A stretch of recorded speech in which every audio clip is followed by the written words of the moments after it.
शरणं गच्छामि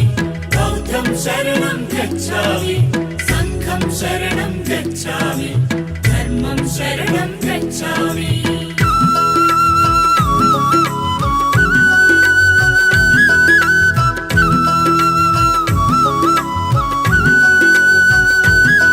అది కపిలవస్తు నగరం ఇది శుద్ధోదన రాజ్యం మాయా కడుపుల జననం ఇది మానవ జాతికి వరము ఈ భువనంపై ఓ బుద్ధుడు తన పేరే సిద్ధార్థుడు బుద్ధం శరణం గచ్ఛామి బౌద్ధం శరణం గచ్ఛామి సంఘం శరణం గచ్ఛామి